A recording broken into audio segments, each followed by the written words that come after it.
Bien.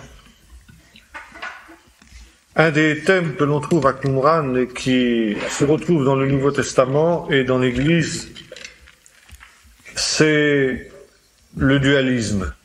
On en a déjà parlé et nous allons y revenir ce soir en étudiant en fait trois écrits de l'époque du Nouveau Testament, en gros, qui sont à la fois proches des milieux pharisiens et des milieux esséniens. Le premier, c'est le testament des fils de Jacob.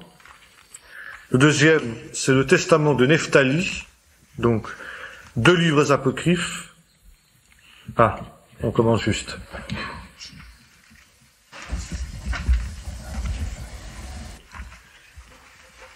On va laisser s'installer. Le testament de Nephtali, le testament des 12 patriarches, le testament de Nephtali. Et le troisième, ce sont les 6 premiers chapitres d'un écrit chrétien qui date du IIe siècle et qu'on appelle la Didaché des 12 apôtres, c'est-à-dire l'enseignement des 12 apôtres. Quand on compare ces 6 premiers chapitres de la Didaché avec ces 2 écrits, on constate des similitudes profondes. Et ces similitudes sont encore plus profondes avec un écrit, un 4e écrit, qui est celui de la secte de Qumran elle-même, le manuel de la discipline.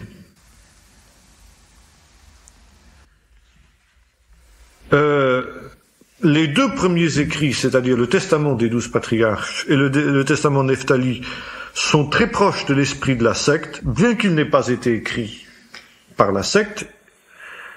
Ils appartiennent à un groupe beaucoup plus large, comme nous l'avons dit, c'est-à-dire au cercle apocalyptique, dont la secte de Qumran était une des composantes. On n'en a d'ailleurs retrouvé aucun fragment parmi les écrits de la secte, jusqu'à maintenant. Mais on retrouve dans les 6 premiers chapitres de la Didaché, presque mot pour mot, le manuel de la discipline. Alors évidemment, c'est une constatation quelque peu, je dirais, troublante. On les retrouve aussi dans le testament des 12 patriarches et les 2 écrits, c'est-à-dire la Didaché et le manuel de la discipline commencent tous par cette même expression qu'il y a 2 chemins.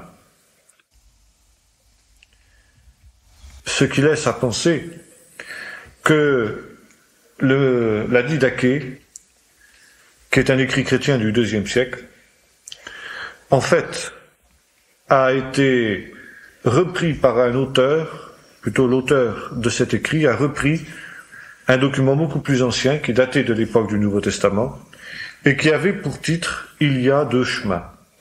Selon la coutume des livres juifs de cette époque, dont le titre était les premiers mots du livre, n'est-ce pas? Et ce n'est que quand il a été remanié par l'auteur chrétien que cet écrit a pris le nom de Didaché, enseignement des 12 apôtres. Mais à l'origine, il s'appelait « Il y a 2 voies, il y a 2 chemins ». Par exemple, dans la Didaché, nous trouvons ceci. Il y a 2 chemins, le chemin de la vie et le chemin de la mort. Dans le manuel de la discipline, nous avons, il y a 2 chemins, le chemin de l'étude et le chemin de la justice, qui ont été donnés pour comprendre et enseigner tous les fils de la lumière.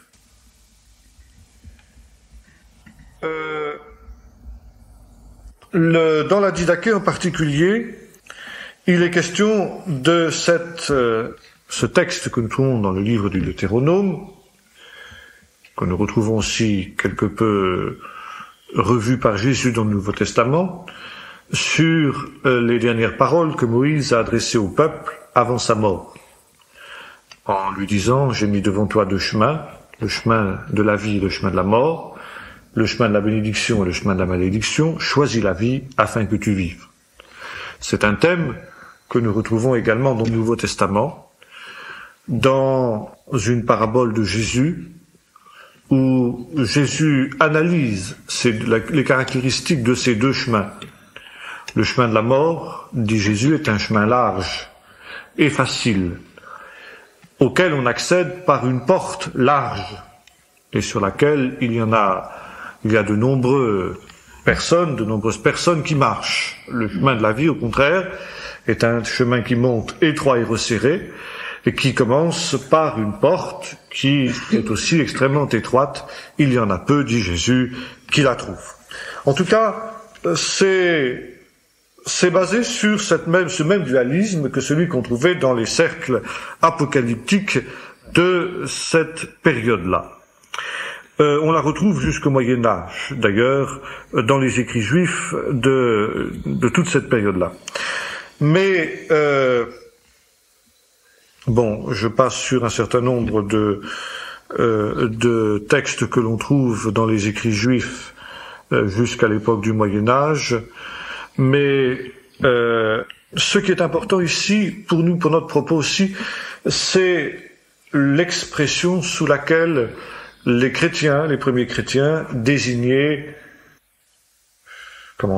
l'Église, ou se désignaient entre eux. Vous savez, par exemple, que l'expression chrétien, c'était une expression péjorative, une désignation péjorative, au départ, qui avait été donnée aux disciples qui étaient à Antioche. C'est à Antioche, nous dit le livre des Actes, que les disciples ont été appelés chrétiens, c'est-à-dire disciples de Christ, mais c'était un terme de dérision, qui par la suite est devenu un titre de gloire. C'est souvent que ça se produit ainsi. Par exemple, à l'époque de la Réforme, nous avons le même phénomène, où les protestants en France ont été appelés par dérision huguenots, et ensuite c'est devenu un titre dont ils se sont réclamés, n'est-ce pas? Mais avant cette période, comment les chrétiens se désignaient-ils entre eux? Il y avait, d'après le Nouveau Testament, différentes désignations. Tout d'abord, ils se nommaient entre eux les saints. En ce sens, non pas au sens catholique du terme, mais au sens de frères, de sanctifiés par le sang de Jésus, mis à part pour participer à l'Église, car l'Église, c'est la communauté de ceux qui sont appelés hors du monde, donc qui sont séparés. Saints, séparés, c'est le même mot en hébreu, ça veut dire la même chose, n'est-ce pas? Pour être consacrés à Dieu, ils étaient donc les saints. Ils étaient aussi les frères. C'est un mot qui revient très souvent. Les frères. Il y avait ce sentiment que le sang de Jésus avait fait d'eux des frères, ayant le même Père, dans ce sens qu'ils pouvaient tous prier notre Père qui est aux cieux. Et puis, ils se désignaient aussi entre eux comme les disciples, au sens large du terme. Nous, quand nous parlons de disciples aujourd'hui, nous entendons essentiellement les 12. C'est presque un mot qui est devenu synonyme des apôtres, alors que c'était très différent. Même déjà, pendant le ministère terrestre de Jésus, il y avait les apôtres et il y avait les disciples. Tous les apôtres étaient bien entendu des disciples, mais il y avait des disciples qui n'étaient pas apôtres. Les disciples, il y en avait une foule. C'était la foule de ceux qui suivaient Jésus, tout simplement.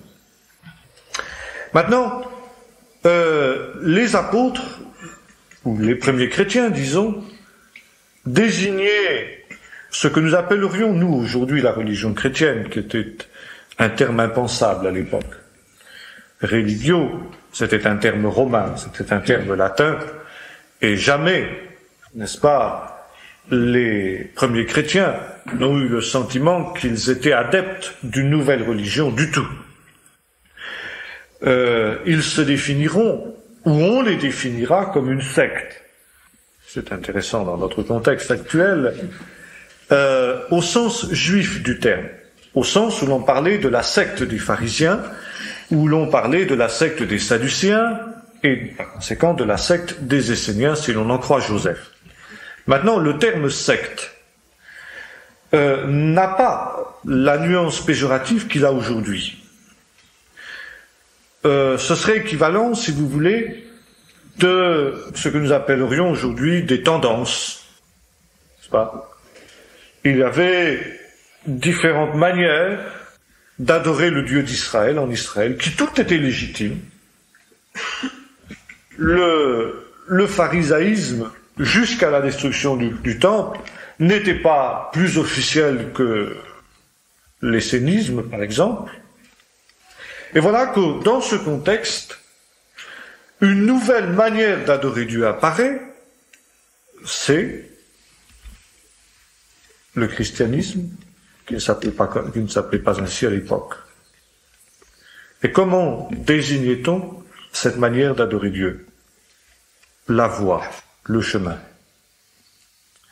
Nous trouvons ça dans les écrits de Paul, où ce dernier, dans son témoignage devant le roi Agrippa, je crois, dira ceci: j'ai cru devoir persécuter les adeptes de cette voie.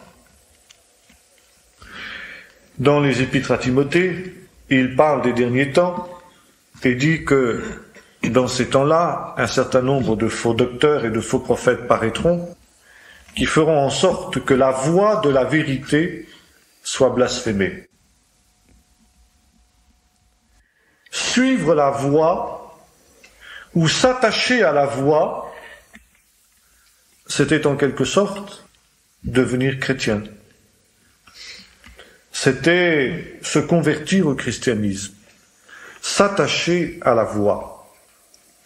Et quand nous lisons ces écrits en particulier, que ce soit le manuel de la discipline, que ce soit le testament des 12 patriarches ou le testament de Nephtali, ou que ce soit la Didaché, c'est une expression qui revient très souvent, s'attacher à la voie. Et notamment, les membres de la secte de Qumran, qui entraient dans cette dernière, les postulants,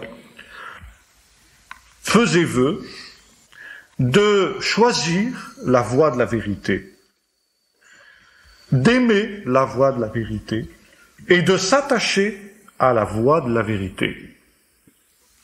Mais au contraire, de se détourner de la voie du mensonge et de la voie de l'erreur. Et nous trouvons ça chez saint Paul, en Romains 12, versets 9 et 10 en particulier. Donc, le mot « chemin » que nous trouvons ici, il y a deux chemins, devient dans le judaïsme de cette période-là un terme quasiment technique pour désigner une manière d'adorer Dieu. Ce que nous appellerions aujourd'hui une dénomination, si vous voulez. Et dans, par exemple, les écrits qui tournent autour de ces cercles apocalyptiques, il y a cette idée que Dieu a fait l'homme pour dominer le monde, mais que cet homme est le champ de bataille de deux esprits. Deux esprits opposés, l'esprit de Dieu et l'esprit de Bélial, c'est-à-dire l'esprit de Satan. Et que ces deux esprits se disputent les cœurs et les esprits des hommes. Le premier de ces esprits, l'Esprit Saint, est aussi qualifié d'esprit de vérité. Et c'est un terme que nous retrouvons dans le Nouveau Testament. Quant à l'esprit de Bélial, l'esprit de Satan, il est qualifié d'esprit de vanité. Et nous retrouvons cela aussi dans la Didaché. Maintenant, ces deux esprits président à ces deux voies, à ces deux chemins. L'esprit de la vérité préside au chemin de la vérité et de la vie. L'esprit de Bélial préside au chemin de la vanité et de la mort. Ces esprits, à Qumran en particulier, sont identifiés avec des anges. Ce sont des anges qui président à ces esprits. Le prince de la lumière et puis le prince des ténèbres qui est assimilé à Satan. Par exemple, si nous faisons un tableau synoptique de ce que nous trouvons dans la Didaché, dans le manuel de la discipline, voilà ce que nous lisons. La Didaché d'un côté, le manuel de l'autre. Il y a deux voies dans le monde, ou deux chemins dans le monde.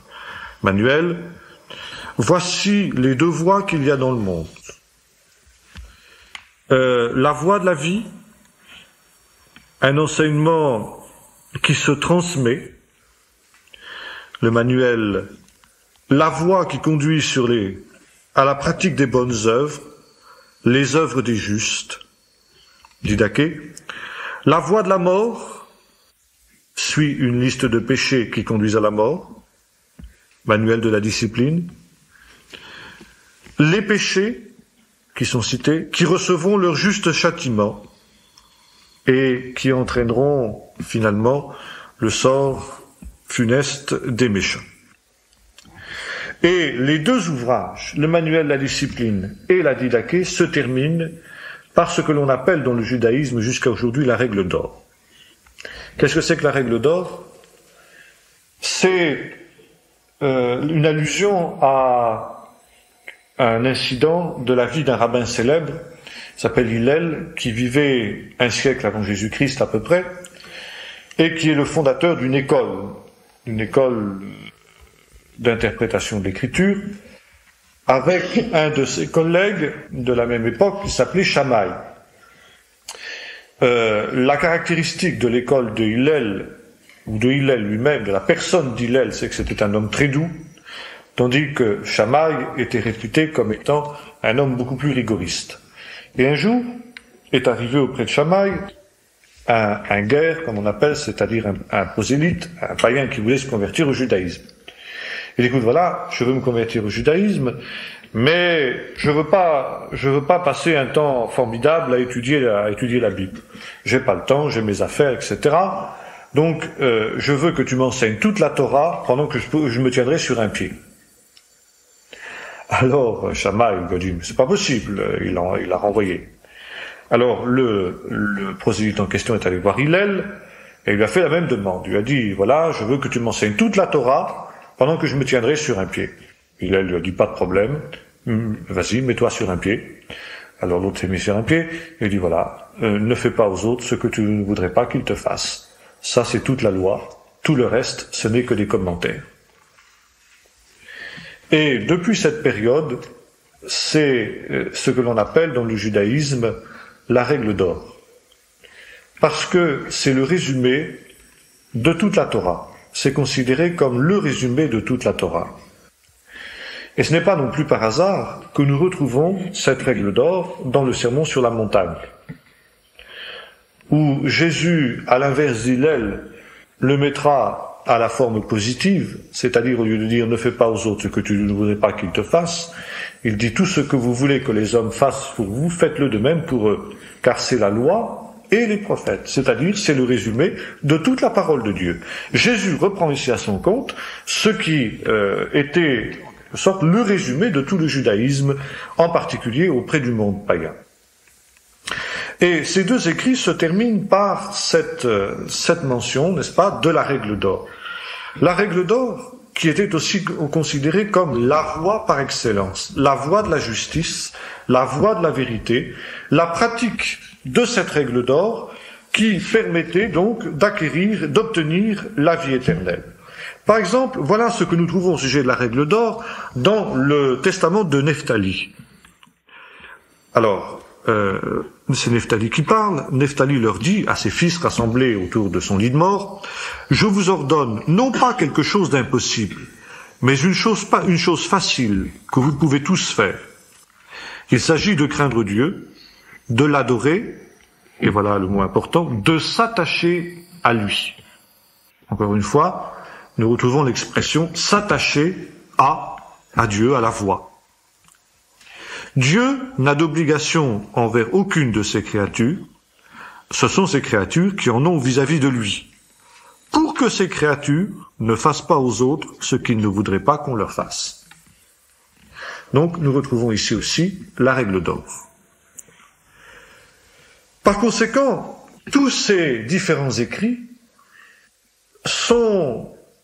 baignent dans une même atmosphère, si l'on peut dire. Pour eux, la Torah n'est que l'application de la règle d'or. Jésus le dit, n'est-ce pas? On retrouve cette règle d'or 3 fois dans le Nouveau Testament. La première fois en Jacques 2, versets 8 et 12, en Galates 5, verset 14, et en Romains 13, versets 8 et 10. Après, toujours, la citation d'un certain nombre de commandements de la Torah. Maintenant, il y a dans l'histoire de l'Église primitive un moment particulièrement important sur lequel nous aurons l'occasion de revenir, c'est ce que l'on appelle l'Assemblée de Jérusalem et que les catholiques appellent le Concile de Jérusalem. Vous trouvez ça dans Acte 15.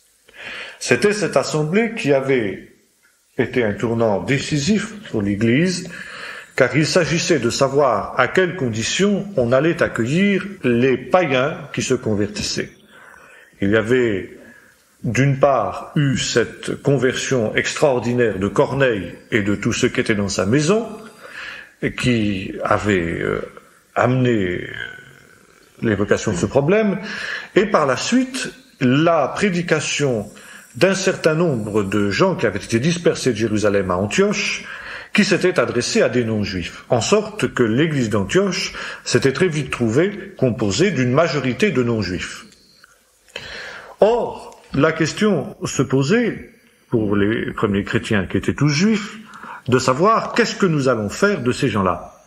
Est-ce que nous allons exiger d'eux qu'ils deviennent juifs, ou bien est-ce qu'on on peut s'attacher à la voie, entre guillemets, sans obligatoirement devenir juif.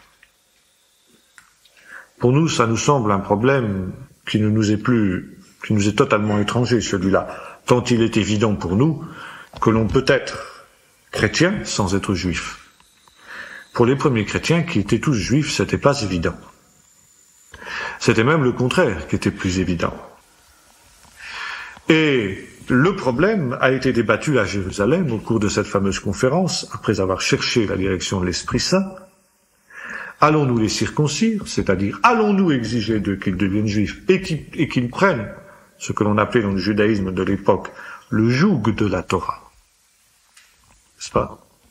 La Torah est considérée comme un joug. D'ailleurs, on trouve dans l'expression aussi de Jésus, prenez mon joug, qui est doux et léger, à l'inverse du joug de la Torah. Ou bien, est-ce que l'on allait exiger, on allait avoir pour eux des exigences moins importantes? Nous reviendrons sur ce débat, mais pour rester ici dans notre propos, nous voyons qu'après avoir prié, cherché la direction de Dieu, les apôtres ont trouvé bon, dirent-ils, non seulement eux, mais le Saint-Esprit, de ne pas imposer, comme le dira Pierre, aux païens, un joug que ni nous ni nos pères n'avons pu porter, dira Pierre, le joug de la Torah, mais d'exiger d'eux ce que le judaïsme de l'époque exigeait de la part des païens qui ne se convertissaient pas à fond au judaïsme, mais devenaient ce que l'on appelait des craignants Dieu. C'est une expression technique aussi qu'on trouve dans le Nouveau Testament, par exemple dans le chapitre 2 du livre des Actes, parmi la foule qui écoutait la prédication de Pierre à la Pentecôte, il y avait des Juifs qui étaient venus de tous les pays du monde, Juifs et prosélytes, c'est-à-dire des païens qui s'étaient convertis au judaïsme en prenant tout le joug de la Torah, marqué par l'alliance de la circoncision, et qui devenaient juifs à part entière. Il pouvait même y avoir des rabbins au milieu d'eux. Et aussi, nous est-il dit, craignant Dieu. Alors là, les craignants Dieu, c'était autre chose. Les craignants Dieu, c'était des gens qui n'allaient pas jusqu'à la circoncision, mais qui respectaient l'essentiel du judaïsme. Et pour eux, les rabbins avaient aménagé un certain nombre d'exigences qui ramassaient justement l'essentiel du judaïsme. Or, il y avait trois choses, trois plus une si vous voulez.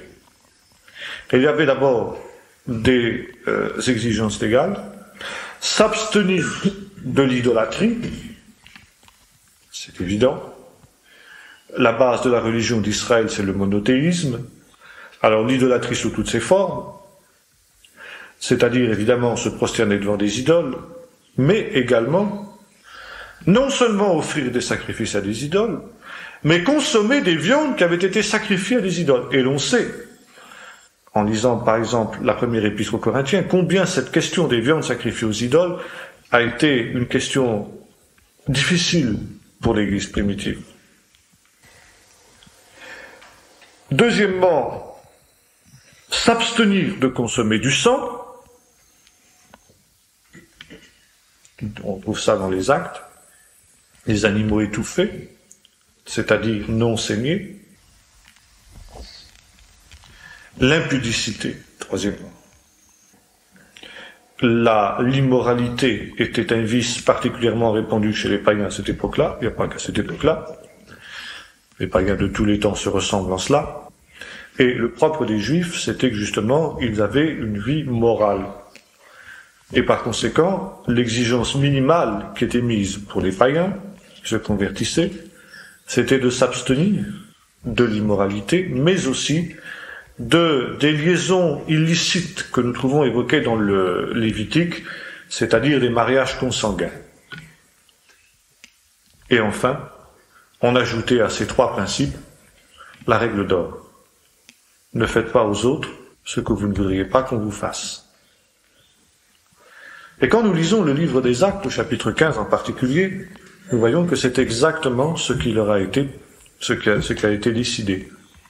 Voici, disent les apôtres dans la lettre qu'ils envoient aux frères, ce que nous avons jugé bon de vous imposer, rien d'autre, si ce n'est, l'idolâtrie, c'était pas la peine de mentionner. Du moment qu'ils se tournaient vers Jésus-Christ, c'est bien évident qu'ils abandonnaient les idoles, donc c'était pas la peine de le rappeler.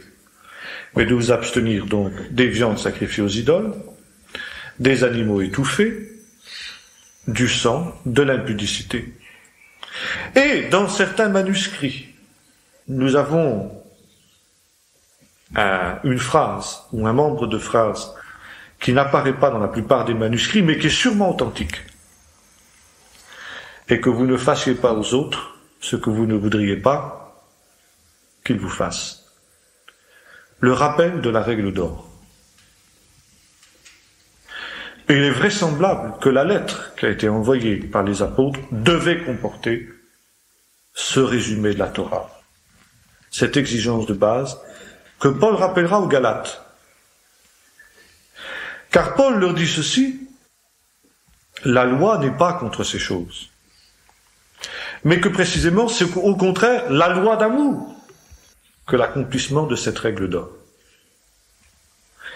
Cette règle d'or, elle était considérée dans le judaïsme aussi comme le sommaire. Quand on voulait résumer la Torah, il y avait deux manières de le faire. Soit la règle d'or que nous évoquions là, soit une autre manière de la résumer que Jésus reprendra à son compte aussi au moment de la question d'un docteur de la loi qui lui dira « Maître, quel est le plus grand commandement ?» Et Jésus dira ceci, il reprend d'abord le schéma, on trouve dans le Deutéronome, « Écoute Israël, Seigneur ton Dieu est l'unique, tu aimeras le Seigneur ton Dieu de tout ton cœur, et ton prochain comme toi-même. » Car ton prochain comme toi-même, tu aimeras ton prochain comme toi-même, pouvait se résumer aussi par ne fais pas aux autres ce que tu ne voudrais pas qu'ils te fassent. Car qu'est-ce que c'est qu'aimer son prochain? C'est ça. C'est ne pas lui faire ce qu'on n'aimerait pas qu'il nous fasse. Ou, comme dit Jésus, lui faire au contraire ce que nous voudrions qu'il nous fasse. Avoir envers lui le comportement que nous aimerions qu'il ait vis-à-vis de nous. C'est ça, aimer son prochain comme soi-même. Et c'est pourquoi les deux termes étaient interchangeables. Par contre, dans la tradition juive, vous savez que les 10 paroles, ce qu'on appelle les 10 commandements, que la tradition juive appelle les 10 paroles, parce qu'il n'y a pas que des commandements, étaient écrites sur 2 tables. Les 2 tables que Moïse avait reçues de Dieu sur le mont Sinaï. Et si nous prenons les 10 paroles, il y a 10 paroles qui concernent 5 paroles, qui concernent les devoirs à rendre à Dieu, et 5 paroles qui concernent les devoirs à rendre aux autres, aux prochains. Et c'est pourquoi, justement, on résumait ces deux tables sous ces deux expressions que Jésus reprend. La première table, les devoirs rendus à Dieu, se résumait par « Tu aimeras le Seigneur ton Dieu, de tout ton cœur, de toute ton âme, de ta force et de toute ta pensée ». Et la deuxième table, qui concernait les commandements envers le prochain, était résumée soit par « Tu aimeras ton prochain comme toi-même », soit par « Ne fais pas à l'autre ce que tu ne voudrais pas qu'il te fasse ». Et, par exemple, lors de la rencontre avec le jeune homme riche, Jésus citera exclusivement la deuxième table, c'est-à-dire les commandements à rendre envers le prochain, et non pas les exigences à rendre envers Dieu. Et, par exemple, honore ton père et ta mère, etc., etc. Nous trouvons cela dans la Didaché. La Didaché est un commentaire, justement, de cette deuxième table, essentiellement. Par exemple, il y a cette... voilà, ce que nous disons, « Mon fils, fuis le mal et tout ce qui lui ressemble. »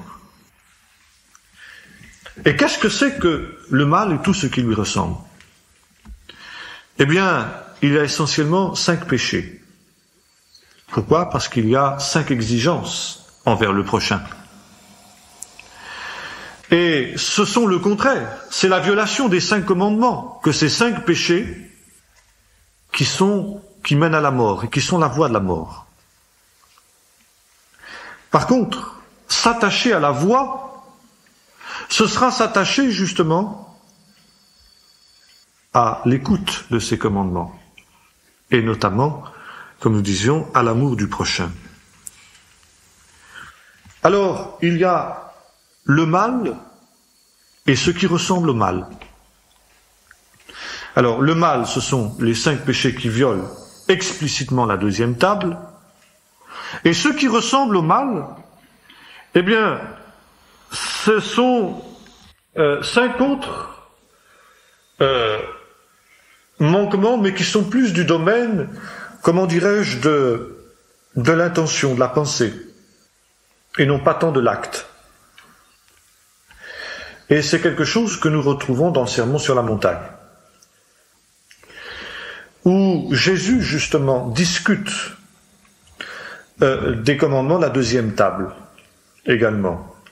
Tu as entendu qu'il a été dit aux anciens, tu ne tueras pas.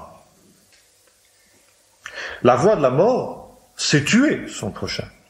Parce que là, nous avons la violation explicite d'un des commandements de la deuxième table. Ça, c'est le péché grave. J'arrive pas à trouver le mot en français qui correspond, parce que ce sont des termes techniques en hébreu. Péché grave et péché qui serait pas grave, quoi. Mais en fait... Mortel et véniel. Non, justement, on pourrait arriver à là facilement, c'est pour ça que le mot est pas très heureux. Je sais pas comment est-ce qu'on peut traduire Chataim, Chamurim, Benimuchim. C'est-à-dire, si vous voulez, le péché, ce que j'appelle grave, entre guillemets, c'est la violation explicite du commandement. Tuer. Bon, tuer, c'est manifestement interdit. Mais Jésus dit, attention, le mal, ça c'est le mal, mais il y a l'apparence du mal, ou plutôt ce qui ressemble au mal, et ce qui entraîne au mal, ce qui va conduire, finalement, à la violation explicite du commandement, et qui est du domaine de la pensée. Se mettre en colère contre son frère. N'est-ce pas? Même chose avec l'adultère, même chose avec le serment, même chose avec des choses comme ça. Jésus discute cela. Et c'était quelque chose que nous trouvons dans la Didaché, et que nous retrouvons dans la littérature que nous avons évoquée, Manuel de la discipline, Testament des 12 patriarches, etc. Chez Paul, dans les Galates, nous retrouvons ça. N'est-ce pas? Chez Thessaloniciens aussi, je crois qu'il y a « Et abstenez-vous de toute apparence de mal ». Voilà, c'est dans les Thessaloniciens, à ce moment-là, je me trompe. Effectivement. Chez Paul, on retrouve, n'est-ce pas, effectivement, cette expression, tout ce ou chez les Galates aussi, dans les Galates, n'est-ce pas? Il cite les œuvres de la chair. Alors, les œuvres de la chair sont manifestes, justement, ce sont des choses comme ça, le meurtre, l'impudicité, les querelles, etc. Et, dit-il, les choses semblables.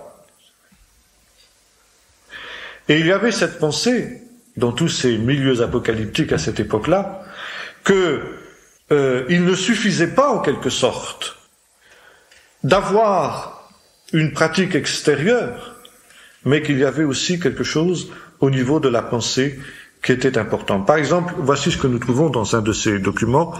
« Ne sois pas coléreux, car la colère conduit au meurtre. » Nous retrouvons tout ce qu'il y a dans le Sermon sur la montagne, sauf le faux témoignage. Par conséquent, qu'est-ce que nous pouvons conclure? Nous pouvons conclure ceci, n'est-ce pas? C'est que Jésus et l'Église primitive avaient vraiment le sentiment, non pas encore une fois, d'inaugurer quelque chose de nouveau, de rompre avec le judaïsme, de rompre avec la tradition d'Israël, mais au contraire d'être à fond dans la veine de ce que le judaïsme avait de plus juste, de plus authentique, de plus vrai, de plus pur. D'être vraiment la voie. Et Jésus lui-même se définira comme ça. Mais on peut rallumer, oui. Je suis le chemin, la voie, la vérité et la vie. Nul ne vient au Père que par moi. Celui qui écoute mes paroles et qui les met en pratique, etc., etc. Un pharisien viendra vers Jésus un jour et lui dira « Maître, nous savons, c'était d'ailleurs pour le tenter, mais enfin, quand même, nous savons que tu enseignes la voie de la vérité. » Pas la voie VAX, mais la voie E, n'est-ce pas? Le chemin de la vérité. Par conséquent, l'Église primitive avait vraiment ce sentiment d'être l'expression la plus pure de ce qui avait été transmis à Israël, aux prophètes, d'être à fond dans ce que Moïse avait dit dans le Deutéronome, les deux chemins, le chemin de la vérité, le chemin de la vie, le chemin de la mort, n'est-ce pas? Et d'être ceux qui avaient choisi la vie. Les adeptes de la voie, ceux qui s'étaient attachés à la voie. S'attacher à la voie, c'était s'attacher à Dieu, à sa parole, à ses commandements. On trouve ça dans le Deutéronome. Qu'est-ce que l'Éternel demande de toi, sinon que tu l'aimes de tout son cœur, de tout ton cœur, que tu t'attaches à ses commandements. Et l'Église primitive avait vraiment l'impression d'être ce peuple qui s'était attaché à la volonté du Seigneur, à l'expression la plus parfaite de la volonté du Seigneur, au travers de l'enseignement de Jésus. Et c'est pourquoi, quand nous parlons de légalisme, ça nous pose une question. Aujourd'hui, il semble que le péché le plus grave que puisse commettre un chrétien, c'est le péché de légalisme. Tous les autres péchés à côté de cela sont des peccadilles. Mais le péché le plus grave, c'est le légalisme. Pour certains chrétiens, y compris dans les milieux évangéliques, hélas, la chose importante, c'est la foi en Jésus-Christ, dans sa mort et dans sa résurrection. C'est vrai, c'est le centre de l'évangile, ça il faut le dire, il faut le réaffirmer, mais il semblerait à les entendre que l'évangile se résume à ça, et que l'enseignement de Jésus, notamment justement dans le Sermon sur la montagne, ou dans d'autres passages, finalement, est sans importance, et que, au contraire, vouloir mettre en pratique les paroles de Jésus, à ce niveau-là, dans le Sermon sur la montagne par exemple, finalement, c'est devenir légaliste. Je caricature un peu, mais à peine, n'est-ce pas? Et c'est l'influence du siècle qui veut cela, de la société permissive dans laquelle nous sommes. C'est pas du tout une approche théologique, plutôt la théologie vient justifier la pratique. Mais c'est la société permissive, c'est l'homme du péché dont parle Paul, qui s'élève contre toute loi, n'est-ce pas, qui finalement entraîne cette pensée, dans les faits en tout cas. Du moment que l'on croit en Jésus-Christ, finalement on peut vivre perfectement, on peut vivre comme un païen, on est de toute façon justifié par la foi. C'est pour beaucoup de chrétiens, y compris évangéliques, la vie chrétienne, ça se résume à cela. Or, justement, dans l'esprit des premiers chrétiens, c'est très clair. Le salut en Jésus-Christ, par la mort et par la résurrection de Jésus-Christ, était inséparable de la pratique de l'enseignement de Jésus. Le légalisme, c'était justement la fausse interprétation de la Torah. Mais Jésus, le docteur venu de Dieu, était celui qui avait donné le vrai sens à la Torah. Était celui qui avait ramené à l'essentiel. Le joug, je dirais, des pharisiens était un joug lourd et pesant. Mais Jésus aussi proposait de prendre un joug. Et le joug, encore une fois, c'était une expression technique dans le judaïsme de ce temps-là, qui était synonyme de commandement. Le commandement de Jésus est doux et léger, mais il existe. Et il faut le prendre. Celui qui le prend trouve le repos de son âme, mais il doit le prendre. Et c'est inséparable de la vie éternelle. Choisir la vie, c'est s'attacher à la voie, c'est-à-dire s'attacher à l'enseignement de Jésus et des apôtres. Partons. C'est prendre le joug de Jésus sur soi. L'un ne se conçoit pas sans l'autre.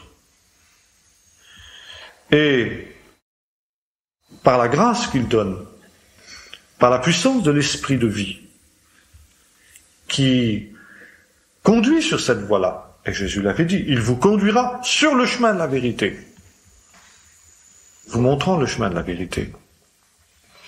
Alors, le Seigneur s'attend, et Jésus s'attendait, et les apôtres s'attendaient, à ce que ceux qui s'étaient attachés à la foi vivent, justement, ces exigences de l'Évangile. Et comme le dira Paul, la loi n'est pas contre ces choses, loin s'en faut. Donc, ce n'est pas... Je crois que nous sommes ici dans un problème vraiment essentiel et vraiment actuel que celui-là. Ici, la pratique des premiers chrétiens était celle-là. On est loin du salut par les œuvres catholiques, certes, mais on se retrouve au contraire en bonne théologie protestante classique, où les réformateurs affirmaient avec raison, et en cela, ils ne connaissaient pas tous ces textes-là, comme nous les connaissons aujourd'hui, mais ils les auraient connus que ça aurait bien entendu apporté de l'eau à leur moulin. Savoir que l'homme est justifié gratuitement par le sang de Jésus, il est sauvé gratuitement par le sang de Jésus, par la grâce de Dieu. Mais cette grâce de Dieu l'entraîne à la pratique des œuvres justes, qu'il va pratiquer non pour être sauvé, mais parce qu'il l'est. En ce sens que s'il ne pratique pas, on peut se demander si la grâce du Seigneur a été opérante en lui, et par conséquent s'il y a salut. Voilà en gros, si vous voulez, ce qu'on pouvait dire sur ce chapitre. Est-ce que vous avez des questions à poser? Il y a Paul qui, dans un passage, dit qu'ils avaient trouvé une femme craignant Dieu, marchande de pauvres. Lydie, oui. Philippe, oui. C'est donc une craignant Dieu, c'est dans le sens. Dans le sens de quelqu'un qui, pratiquait l'essentiel du judaïsme, mais sans avoir pris tout le joug de la loi. C'était pas le cas de Corneille non plus, avant sa conversion? Si. Corneille était certainement quelqu'un, bien que je ne crois pas que ce soit dit. Après, notre réflexion est un texte qui a été découvert en 1956, publié en 1965 en Hollande, par un certain Vandevaux II. Je sais que ça intéresse le nom, peu importe. En fait, le centre du passage, c'est un fragment qui est d'ailleurs dont la fin est détériorée, si bien qu'on ne l'a pas dans son intégralité, mais le centre du passage est suffisamment clair. Il s'agit en fait de l'apparition de Melchizedek sur les nuées du ciel comme juge divin au dernier jour. Déjà, nous avons parlé ensemble de cette relation qu'il y avait à Qumran entre le messianisme de Qumran et l'Épître aux Hébreux,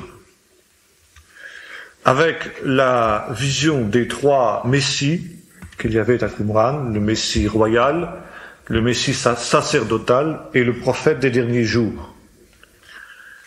Notion que l'Épître aux Hébreux reprend pour les unir en la personne de Jésus et démontrer qu'en Jésus, les trois personnages se trouvent unis, que Jésus est à la fois le fils de David, donc le Messie royal, mais qu'il est aussi le Messie sacerdotal, et bien entendu qu'il est aussi prophète, puisque, après avoir parlé autrefois de diverses manières par les pères, puis par les prophètes, Dieu, en ces jours qui sont les derniers, nous a parlé par le Fils. Maintenant, ce qui était peu clair jusque la date de 1965 pour les spécialistes, c'était comment l'auteur de l'Épître aux Hébreux parvenait à faire de Jésus un Messie sacerdotal. Le Messie royal, c'est relativement facile, puisque Jésus était descendant de David, tant par sa mère que par son père putatif. Par contre, Jésus n'avait aucun lien direct avec la tribu d'Aaron, la tribu sacerdotale, et pour faire de lui le grand prêtre de notre salut, l'auteur de l'Épître aux Hébreux, qui est bien conscient de ce problème, et le rattache non pas au sacerdoce d'Aaron, mais au sacerdoce de Melchizedek. Jusqu'à ces derniers temps, les spécialistes trouvaient cette explication un peu tirée par les cheveux, si j'ose dire. Depuis la découverte du fragment en question, les choses sont devenues en effet beaucoup plus claires. Les gens de la secte, disons-nous, attendaient un messie sacerdotal, et d'après les documents que nous avons, il est possible qu'ils attendaient ce messie sacerdotal en la personne de Melchizedek. Melchizedek était un personnage mystérieux, comme Enoch, comme Élie, d'une certaine manière comme Moïse, qui, dans la tradition juive que nous retrouvons dans l'Épître aux Hébreux, était considéré comme immortel, ou en tout cas comme ayant échappé à la mort, et par conséquent susceptible d'une réapparition au temps de la fin. De la même manière qu'Élie, qui avait été miraculeusement protégé de la mort, devait revenir au temps de la fin pour jouer un rôle comme prophète des derniers jours. Enoch, qui lui aussi avait échappé à la mort, dans les traditions apocryphes que nous retrouvons dans le livre d'Enoch, avait un rôle un peu semblable. Il est donc quelque peu naturel que Melchizedek, lui aussi, se voit attribuer un rôle dans les temps de la fin. Bien sûr, le texte de base sur lequel spéculaient les écrivains juifs de cette époque-là, c'était le psaume 110, d'une part. Psaume 110, le Seigneur a dit à mon Seigneur, assieds-toi à ma droite jusqu'à ce que je fasse de tes ennemis ton marchepied. Or, le psaume 110 est le psaume le plus cité dans le Nouveau Testament.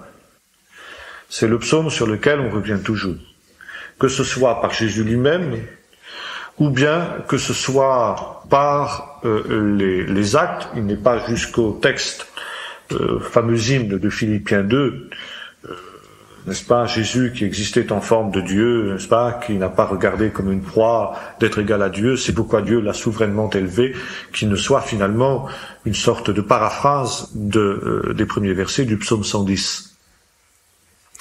Par conséquent, le psaume 110, où Melchizedek est nominalement cité, n'est-ce pas, le Seigneur l'a juré, tu es prêtre à toujours, à la manière de Melchizedek. Maintenant, le fragment qui est en notre possession utilisait également un autre psaume, c'est le psaume 92, où il est écrit ceci, « Dieu siège dans l'assemblée des dieux ». Dieu s'adresse à ces gens-là en leur disant « J'ai dit vous êtes des dieux, mais voici vous mourrez comme des hommes ».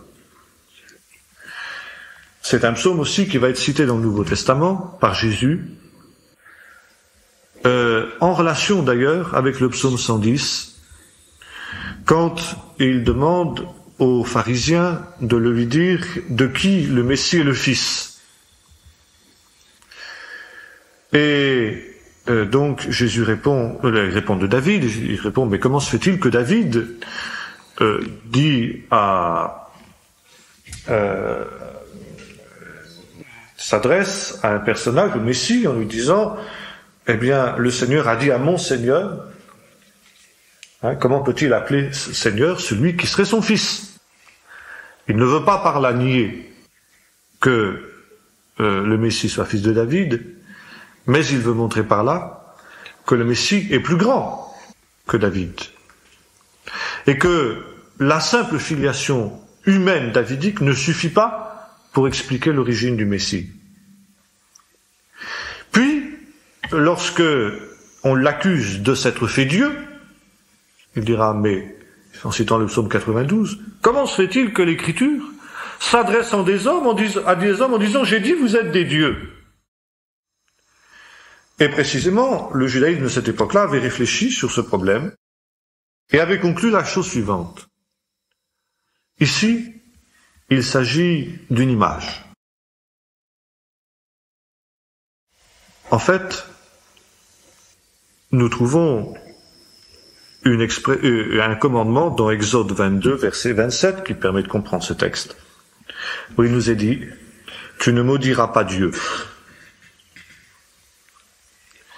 Et le judaïsme avait compris cet ordre de ne pas maudire Dieu, « Tu ne maudiras pas le juge ».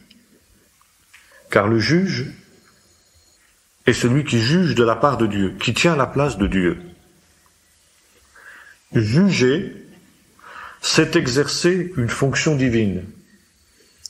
Le propre de Dieu, c'est qu'il est le juge de toute la terre. Et c'est le titre qui lui est donné dans la plupart des prières juives jusqu'à aujourd'hui. D'ailleurs, nous retrouvons cela chez Abraham, celui qui juge toute la terre, n'exercera-t-il pas la justice dans la prière en faveur de Sodome, n'est-ce pas?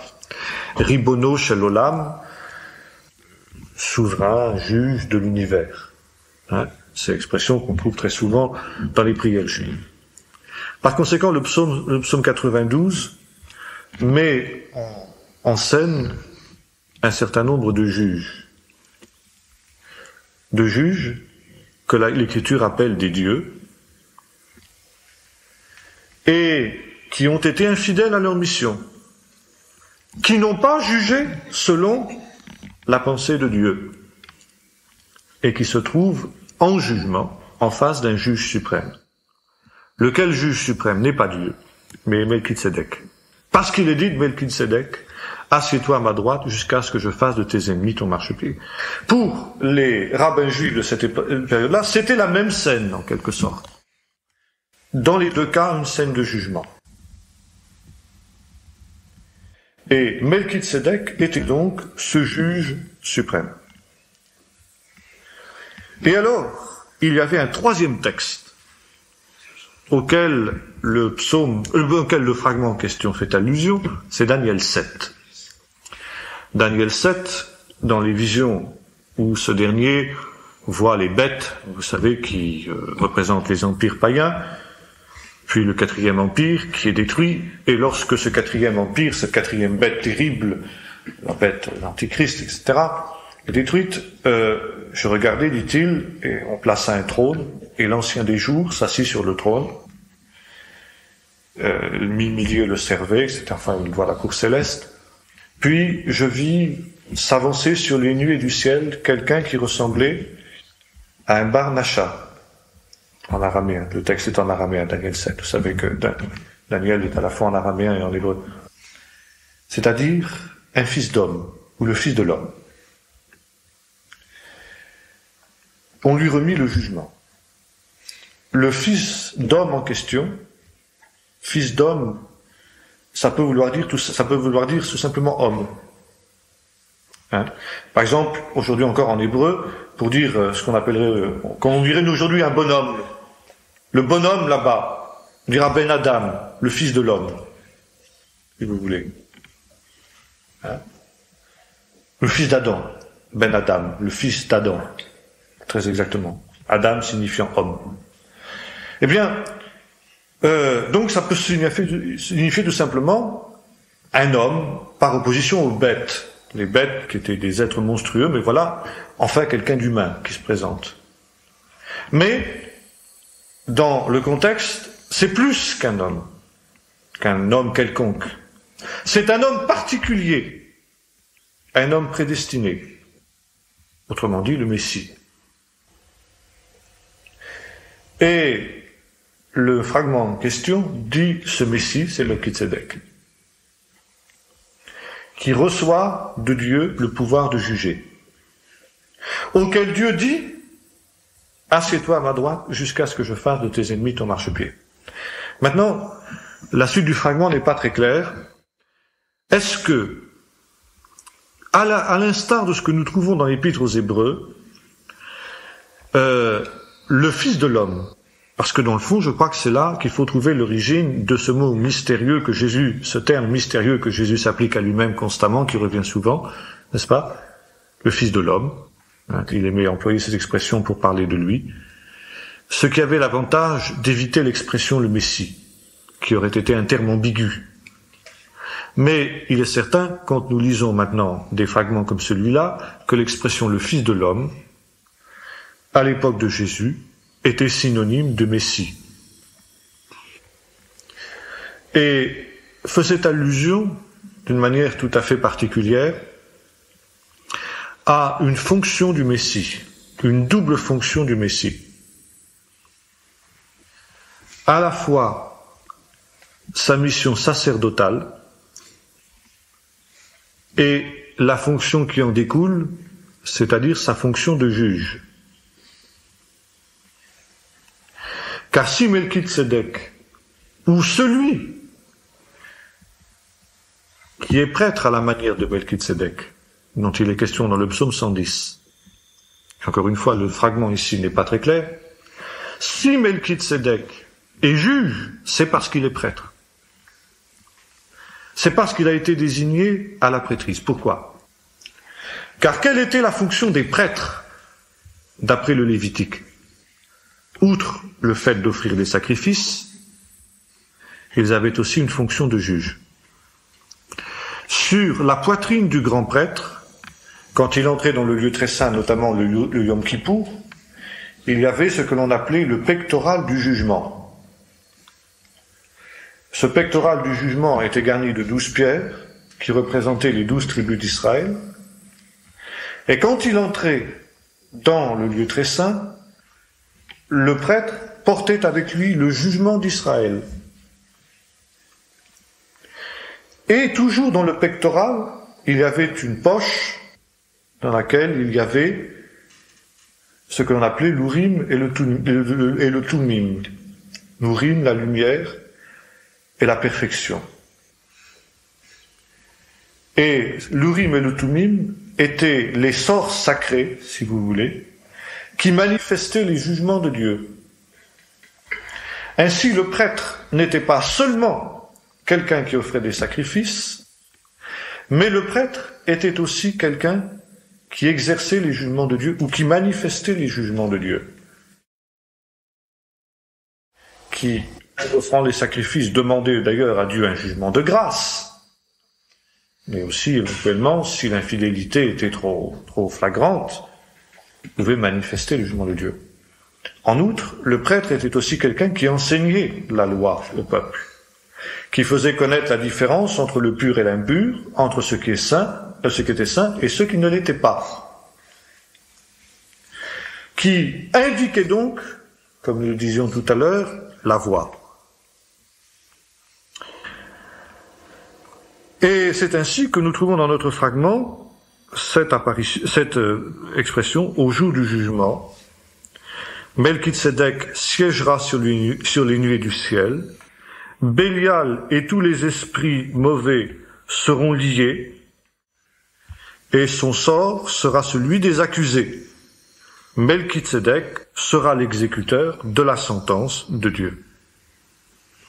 Ce sera le temps de la gloire des fils de la lumière, qui recevront l'héritage de Melchisedec. Melchisedec séparera les justes et les méchants.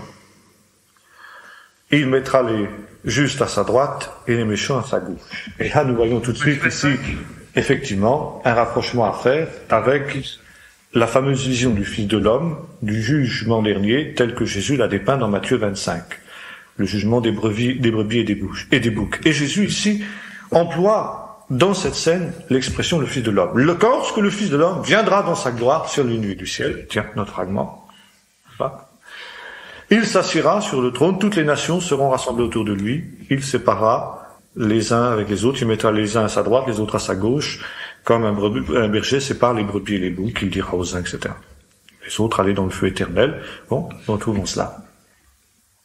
Par conséquent, ici, Jésus s'identifie avec le Fils de l'homme, dont les cercles apocalyptiques attendaient la venue comme juge et comme prêtre. Oui. Et José, lors de son jugement, justement, Oui. Jésus, lors de son procès, Justement, j'allais y venir.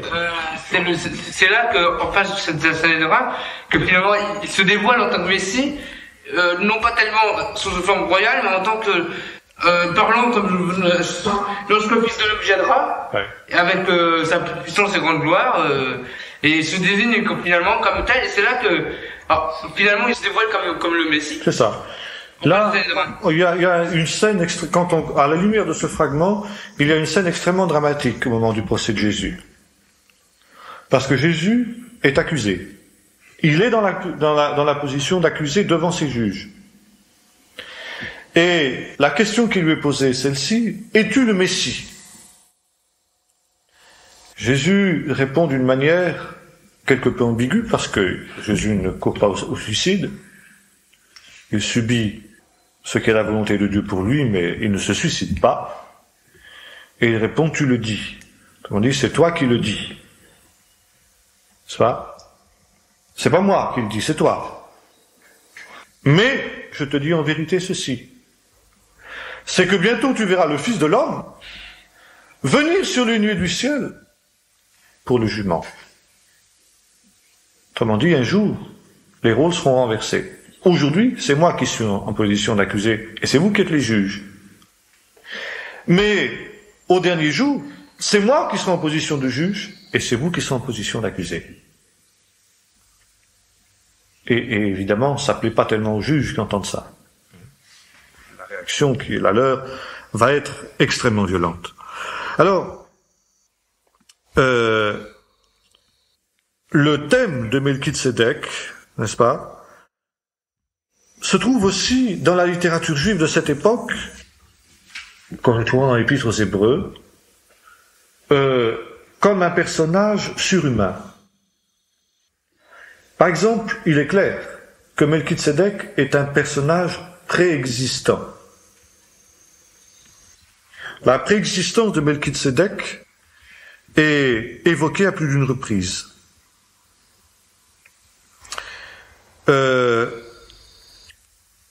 On trouve ça dans Hébreux 7, verset 3.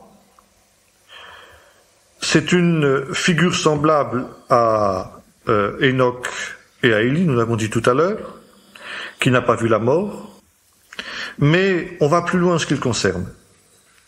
Il est assimilé à la figure du Messie, éternel et préexistant. Par exemple, il nous est dit, dans le psaume 110 toujours, « Tu es mon fils, je t'ai engendré aujourd'hui ». D'où cette idée que Melchisédek, à l'instar du Messie, n'avait pas eu une naissance normale, et que le Messie n'aura pas une naissance normale, mais que le Messie sera directement, par un acte souverain et miraculeux de Dieu, engendré par Dieu lui-même, sans aucune intervention humaine. Et là, il y a des traditions diverses au sujet de Melchisédek lui-même, qui aurait été le fils de Noé, etc. Enfin, le fils de la femme de Noé, pardon. Il y aurait eu quelque chose d'assez mystérieux en ce qui le concernait, parce qu'il est dit de lui, je t'ai engendré aujourd'hui. Ce qui fait que finalement, ici c'est très intéressant ce texte-là, parce que si vous discutez avec un juif aujourd'hui de Jésus, les juifs vous diront que dans la tradition juive, le Messie n'est pas préexistant. Le Messie est un simple homme. On emploie cette expression, Melech Basar Vedam, un homme de chair et de sang. C'est tout, c'est un homme. Comme n'importe lequel, qui naît, comme n'importe qui meurt, comme n'importe qui. Et que le Messie n'est pas fils de Dieu. En fait, ça, c'est une réaction contre le christianisme. C'est l'évolution du christianisme, du judaïsme depuis le Moyen-Âge. Le judaïsme de l'époque du deuxième temple croyait à la préexistence du Messie et au caractère divin, disons surhumain du Messie. Divin, c'est peut-être beaucoup dire, mais surhumain du Messie en tout cas sûrement. Et c'est pourquoi finalement le thème de la naissance virginale était quelque chose qui, à l'époque de Jésus, n'était pas incompréhensible, n'était pas choquant en soi. D'abord, parce que c'était quelque chose qui était fondé sur l'Écriture. Je t'ai engendré aujourd'hui, au jour de ta jeunesse, n'est-ce pas? Et puis deuxièmement, parce qu'il y avait cette tradition que l'on croyait qu'effectivement, le Messie serait directement le Fils de Dieu. Et Jésus lit les deux choses devant le Sanhédrin, dans la scène que nous évoquions tout à l'heure. Plutôt c'est le grand prêtre lui-même. Es-tu le Messie, le Fils du Dieu vivant? Et l'expression qui revient en ce qui concerne Jésus, c'est le Fils de Dieu. Pierre aussi dira cela. Tu es le Messie, le Fils du Dieu vivant. Il n'y avait pas... ça veut dire évidemment le Fils de Dieu, c'est la nature divine, il n'y a pas de problème. Mais le dogme de la Trinité tel qu'il sera élaboré à Nicée, par exemple, au IVe siècle, n'était pas formulé d'une manière aussi précise dans le Nouveau Testament. Jésus restait le Fils de Dieu, n'est-ce pas? Mais il est bien évident que cela sous-entend, et cela implique, la nature divine et l'égalité de nature avec Dieu. Jean est celui qui poussera plus loin la réflexion dans le domaine, dans le fameux prologue. C'est pas au commencement était la parole était avec Dieu, et la parole était Dieu. Finalement, c'est aussi une paraphrase du psaume 110, n'est-ce pas, que ce prologue de Jean. Voilà, si vous voulez en gros ce qu'on peut dire, on reviendra sur cette question la prochaine fois, mais comme l'heure est passée, on arrêtera là pour ce soir.